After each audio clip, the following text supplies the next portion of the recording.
In the history of maritime disasters, the one ship that everyone has heard of is the Titanic. The pride of her company, the White Star Line, and the biggest ship in the world. Her tragic loss on her maiden voyage in 1912 shook the world. That a ship some had claimed unsinkable could be so cruelly destroyed, and with such tremendous loss of life. It was designed and built as the safest and most luxurious liner on the lucrative North Atlantic passenger route. The Cunard liners, Lusitania and Mauretania, had been built for speed, but the White Star's new giant liners, Olympic and Titanic, were the last word in elegance, comfort and safety, and the pinnacle of Edwardian marine technology.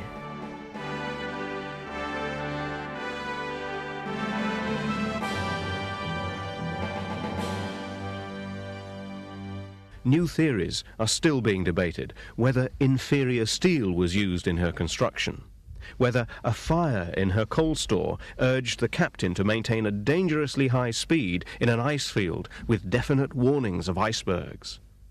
But even at the time, the facts of what really happened were not immediately clear.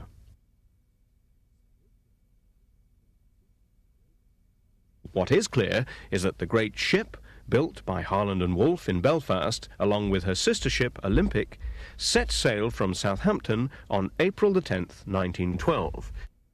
She called at Cherbourg and Queenstown in Southern Ireland before setting off towards New York. At 20 minutes to midnight on April the 14th, she struck an iceberg in the North Atlantic. Just over 2.5 hours later, she had gone down.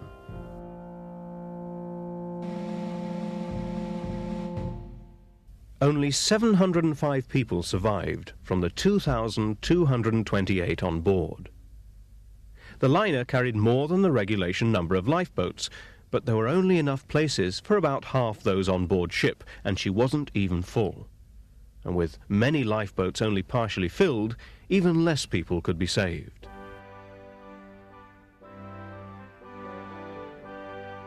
At dawn, these survivors were rescued by the liner Carpathia, the first ship on the scene. On both sides of the Atlantic, confusion reigned, particularly in the press. What were the facts? Many newspaper editors had to speculate on what had and what was happening.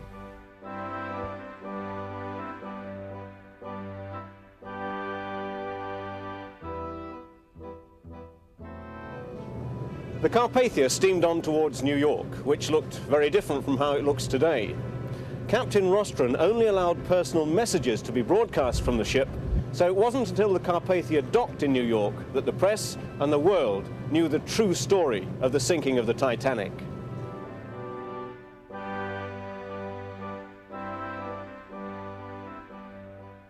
The profusion of information in the American press looked at the disaster from all sides, and some of the sidelights featured in the minor headlines carry their own human interest.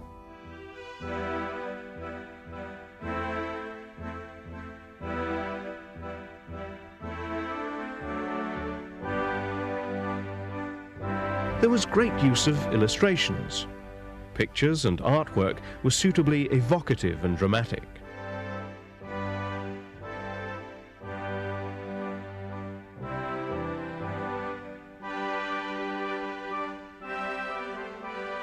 There were various graphic ways of comparing sizes of the ship to buildings and the iceberg.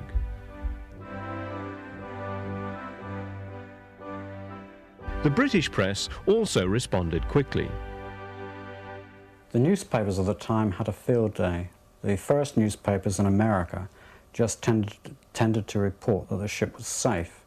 Then, as later reports came in, they reported the disaster and its magnitude. The English newspapers didn't. They just said that the ship had been saved and that she was under tow and everybody had survived. This one actually says, "Disaster to the Titanic, world's largest ship collides with an iceberg in the Atlantic." But underneath it does say that everybody was saved and that the ship is being towed.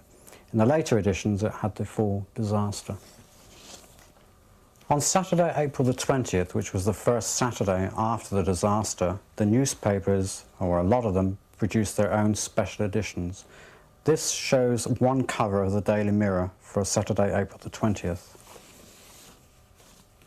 And this is this same newspaper with a different cover. One was the first edition and the other was the second edition. The Daily Graphic, which was a daily newspaper, well, in fact there were two of them. One was an illustrated one which came out on the Saturday only, and this one was the normal daily newspaper. This is a special complete magazine, or complete newspaper rather, that was a commemorative one, whereas the graphic magazine, which is this one, has a few articles on Titanic, but the rest of it is the normal magazine. This was very much like the Illustrated London News. On April the 27th, which was the following Saturday, they did it yet again. Not so much with the newspapers, but with the magazines. They were bringing out all kinds of more detailed items that they thought that the public would be interested in, which of course they were. Well, we found that when we were doing research for the book, all kinds of little human interest stories, and the favourite one is that the passengers got off the ship with 5 dogs. Believe it or not, they managed to save 5 dogs. I couldn't believe it when I read it. My daughter had asked me some years ago about this, and I said no, there weren't any dogs that survived. And there it was, out of 300,000 words, one paragraph. It wasn't only the Graphic that did special editions. This one is of the Sphere for the 20th, but also the Illustrated London News, Lloyd's Weekly News. They brought out a superb magazine completely devoted to the Titanic. Very, very good indeed. I think they ended up going to 3 editions within just a few weeks. Very popular. Then there was a profusion of memorial artifacts, postcards, artwork, sheet music. The style was melodramatic and sentimental, but sincere and of its time.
And gradually memorials were commissioned and constructed to the passengers, crew, musicians and so on. One of the largest in the UK is to the ship's engineers, here in Southampton.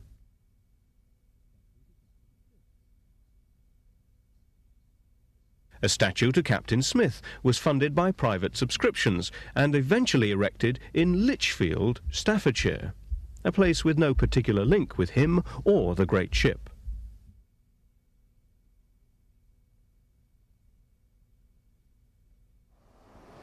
And this memorial is in New York City. It's a memorial lighthouse erected in 1913 to the memory of the officers, passengers and crew of the Titanic. This lighthouse stood above the East River on the roof of the old Seamen's Church Institute on South Street.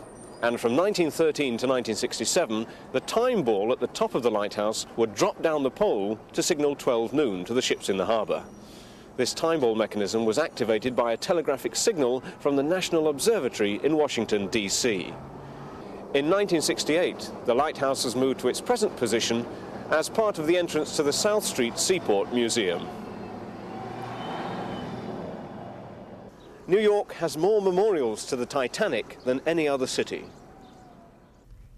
Then there were the official inquiries, which give us most of our historical evidence of what actually happened on the night of April 14th.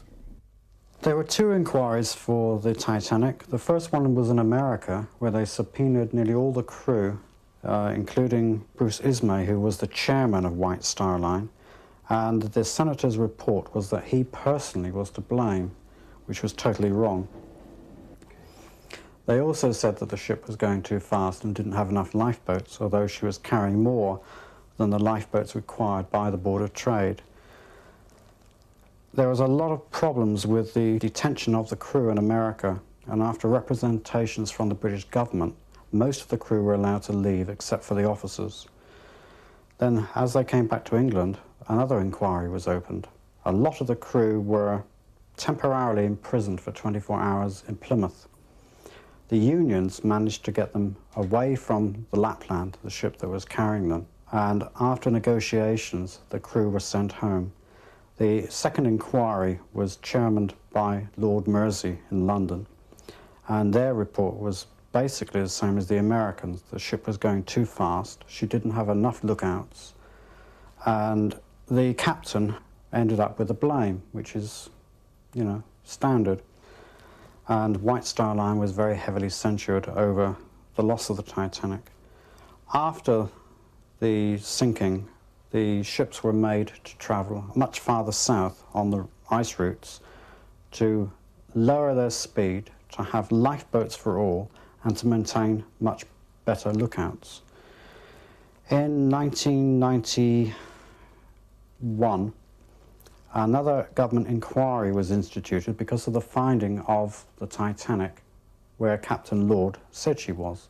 Nobody believed at the time. Captain Lord, who was captain of the Californian, said that the Titanic was 19 miles away from where he was.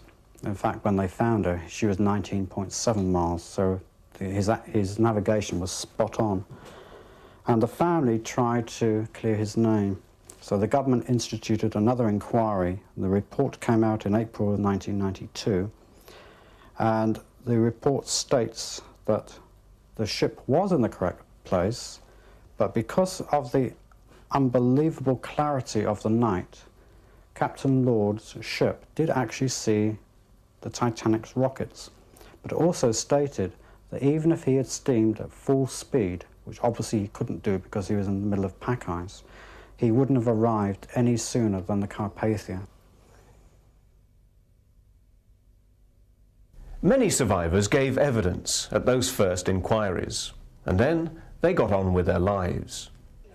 When we got to New York, the people were very good to us, the people in New York. We went to the Junior League overlooking the river. And then they took me over to the shop and bought me a fur coat and a pair of shoes, which I hardly got. And then we went to Seattle, where my father was going to take over a hotel over there.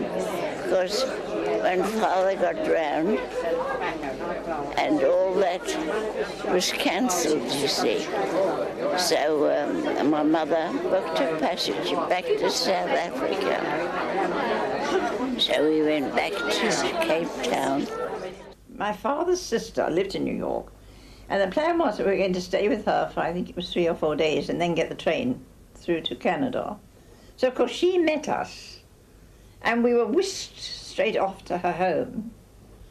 And I was ill. I had, when they threw me from one boat into the other, they bruised me very badly right across, and I had lots of bouts of sickness, so they took me straight away into a hospital to have a look at me.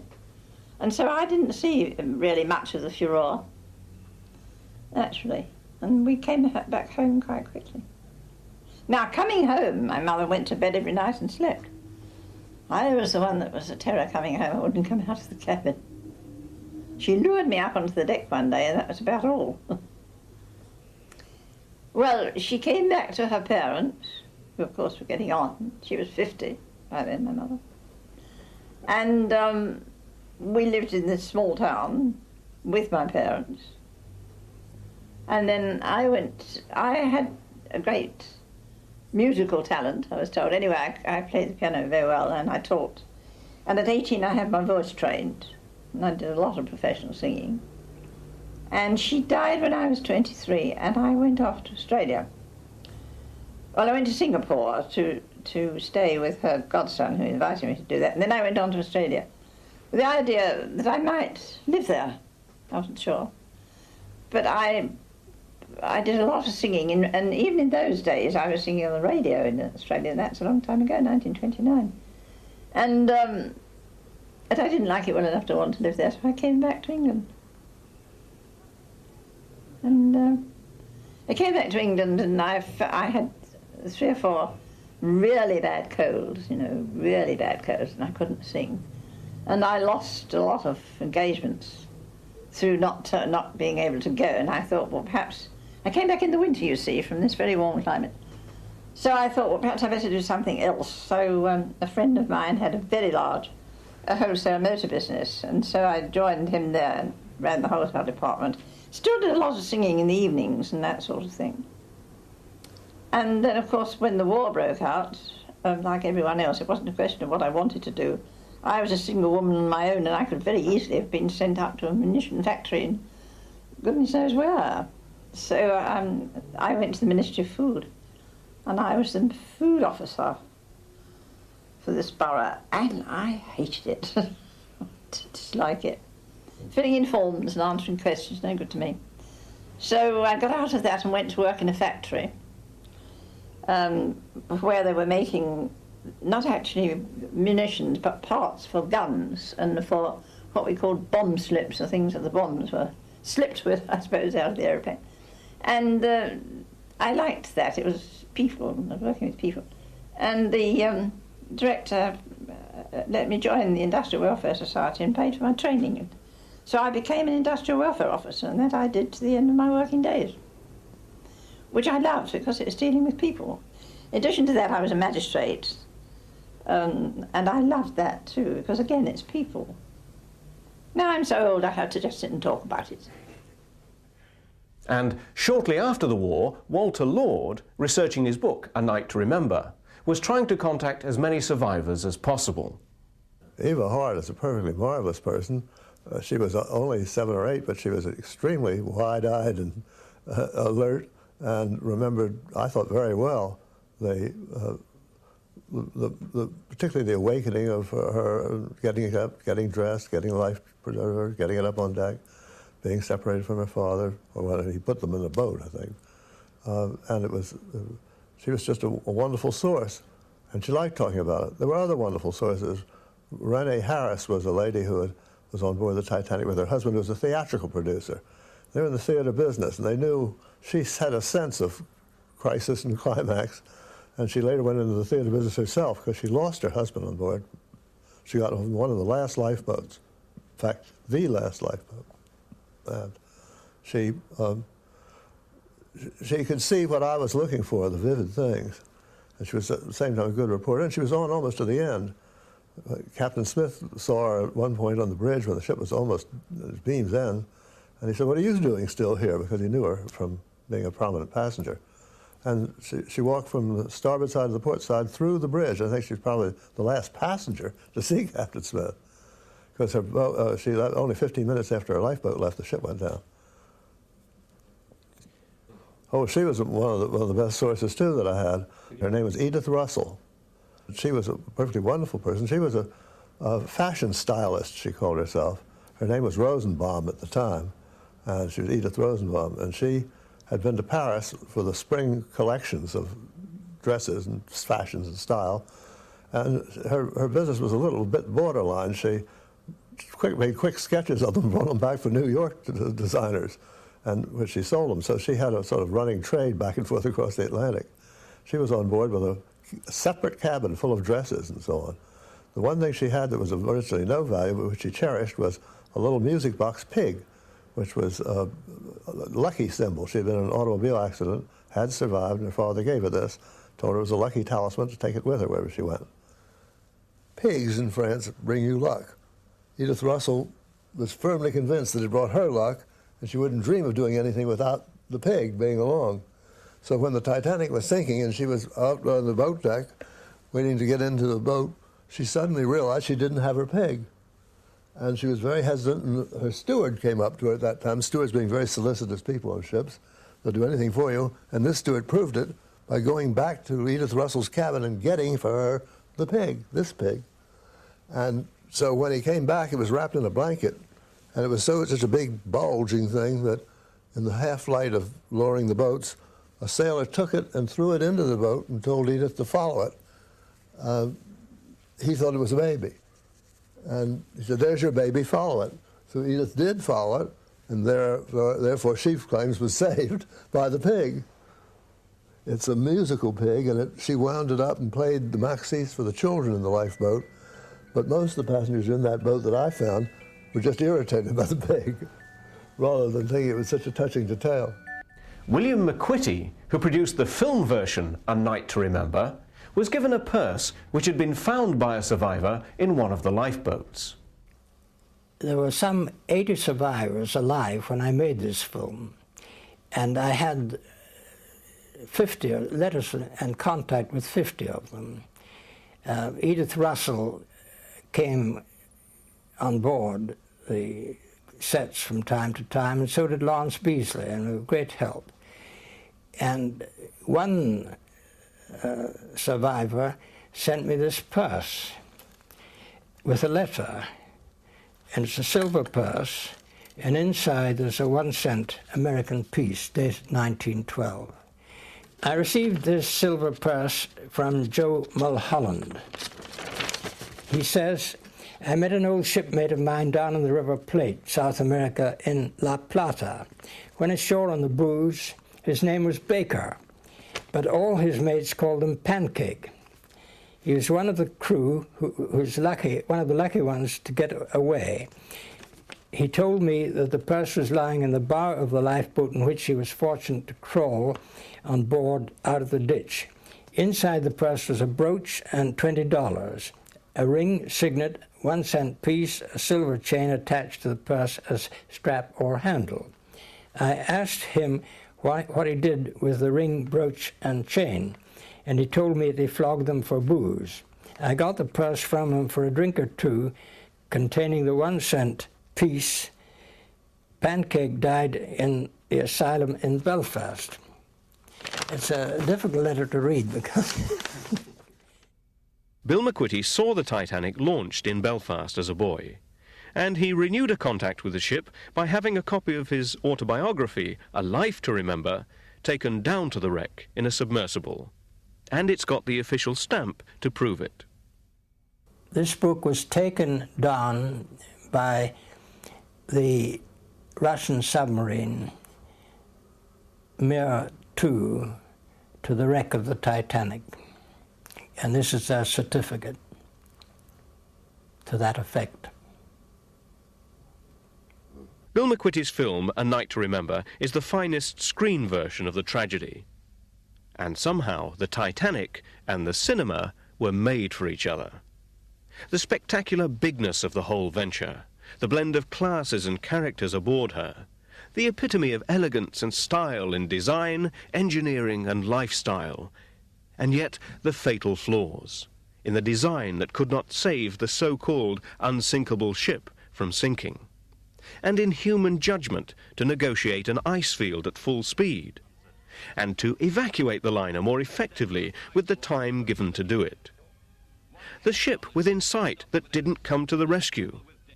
The many human stories of courage, heroism and despair.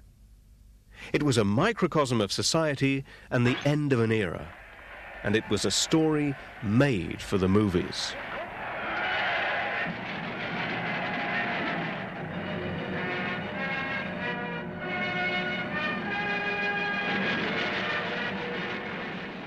The only genuine film which exists of the great ship consists of 2 brief shots taken on February the 17th, 1912, as she entered the Thomson graving dock next to Harland and Wolff's yard in Belfast.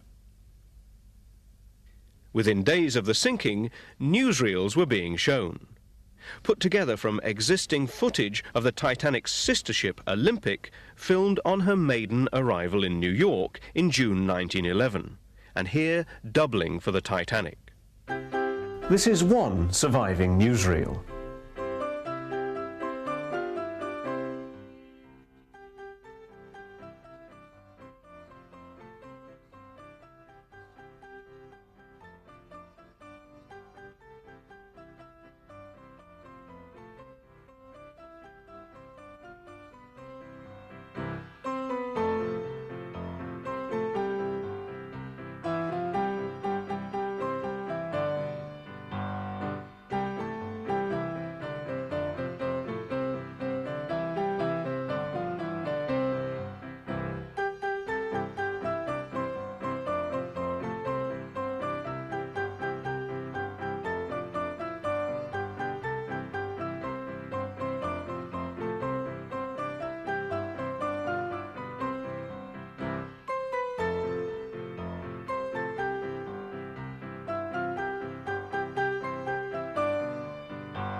These scenes were filmed on board the Carpathia within a couple of days of her docking at Pier 54, New York. A number of young stewards from the Carpathia act up for the cameras. In these early days of cinema, these very long, unedited shots, moving photographs really, were very common.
Captain Rostron's name is misspelt on more than one newsreel.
And then there were the dramatized films.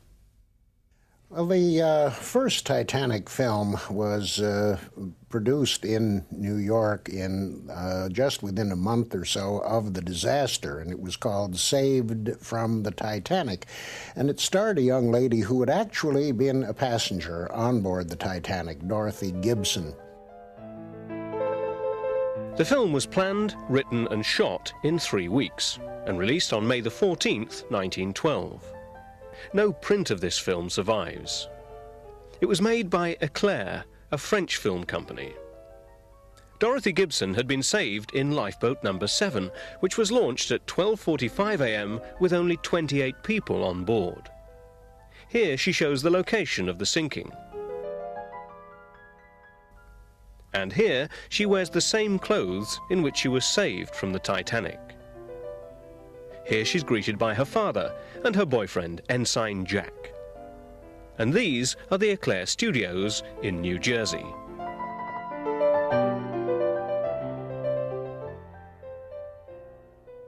Following this, there was a German film within a year of the disaster, and then we had to wait until 1929 for the next one, which was a British film, the first all-British talking film called Atlantic.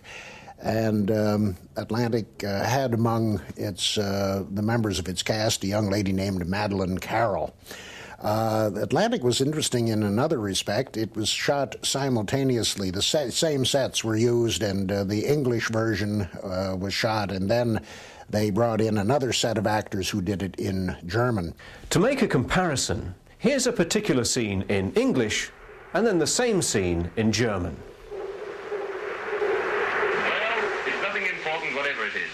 If anything loomed ahead of interest to us, you would hear 3 bells from the lookout. Thank you. No, we're not, buddy. Now we know where we are.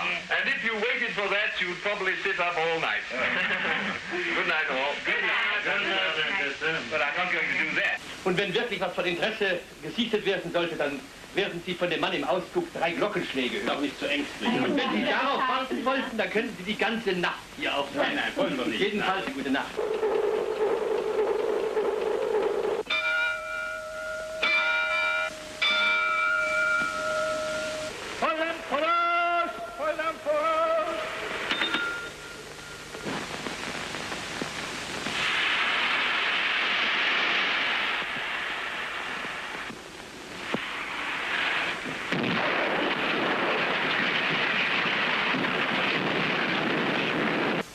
Close the watertight doors. Close the watertight doors, sir. Draw the flares.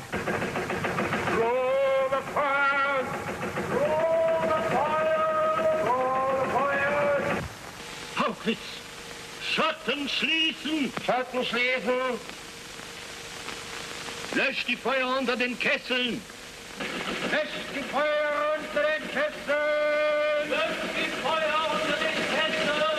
Löscht die Feuer unter den Kesseln. The disaster scenes are excellently achieved.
The German interest in Titanic continues with a propaganda film around 1943 called Titanic.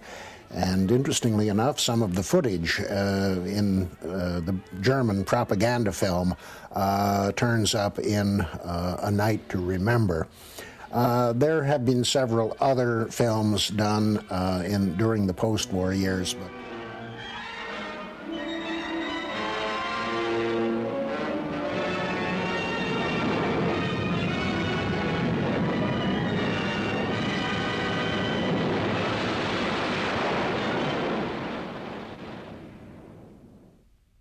there have been many films made of Titanic, and this one with Clifton Webb and Barbara Stanwyck and a very young Robert Wagner was made in the 1950s. It was a fair success, but it was nowhere near as successful as the next one, which is A Night to Remember, the very famous one by Walter Lord. Head and Shoulders Above Them All is the film based on Walter Lord's book, and the same title, A Night to Remember. The film, for its authenticity, for its casting, for the transliteration from the printed page to the screen, has seldom, if ever, been equaled in any other film.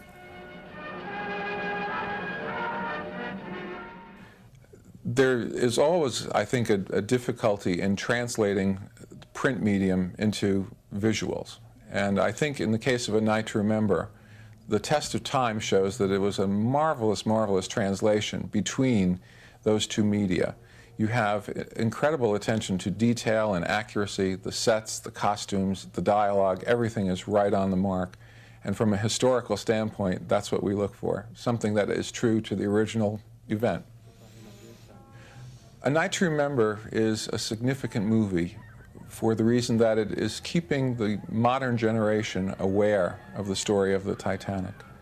We use the movie very successfully in our English curriculum, and students of a wide variety of ability levels have found it an absolutely enthralling and fascinating experience to learn about the ship and the people who were on board. It has often been said that today's generation of teenagers is completely turned off and tuned out in terms of history. One only has to look at their riveted faces in a classroom showing of A Night to Remember to know that that's not true. The movie brings history alive, and from that standpoint, it is a valuable educational tool. One of the things that never ceases to amaze me, having seen the movie dozens and dozens and dozens of times, is the fact that it continues to move. It continues to touch the heart. You look at the movie, particularly the ending with the strains of Nearer, My God, to Thee, and it continues to clutch at the emotions. And I think really for a movie to withstand that sort of repeated exposure is really a testament to the beautiful job that was done. I think it stands up very, very well. Particularly the end of the ship. I don't see how they managed to do it so effectively when they were just working with the studios and props. And when the bow goes, the ship goes down under the sea, it just must have been the way it was. I've seen countless accounts of the ship going down, and it was just an enormously impressive performance. I would say I was lucky to have had a film producer, director, screenwriter, who followed so faithfully the facts as I felt I'd put them together. When there was doubt, they would always do what had really happened rather than make up something.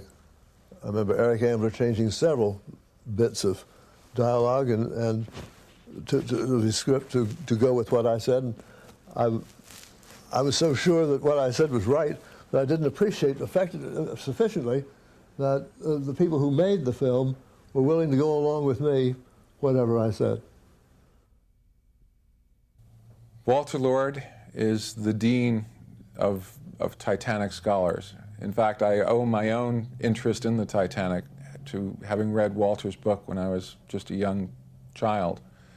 So many thousands and thousands of people can claim what I did, that Walter was the one who interested us in Titanic, and we're very grateful to him for that.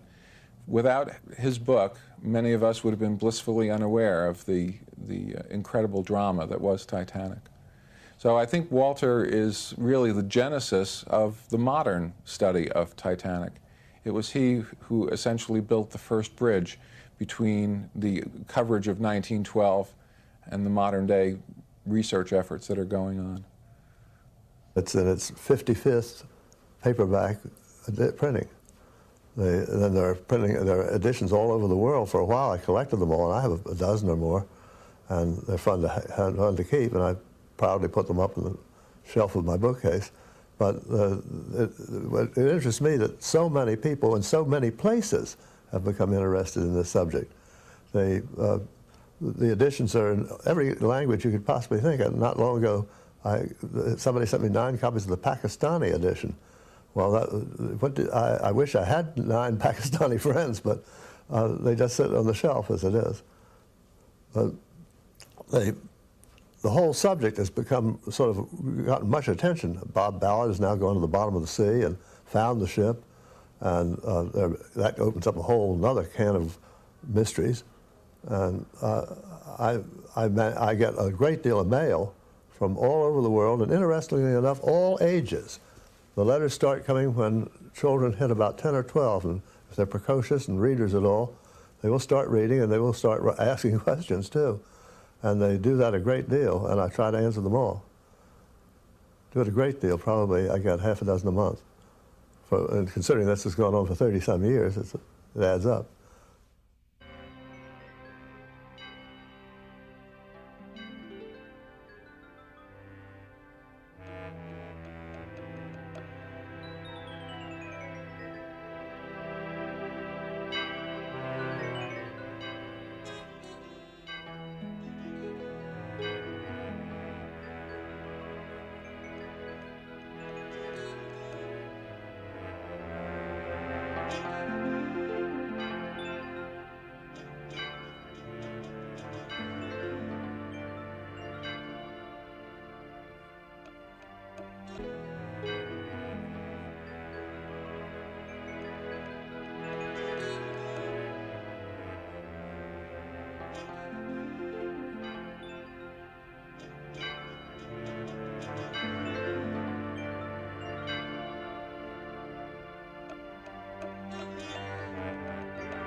The ethics of bringing items up from the seabed near the Titanic has caused great and heated discussion.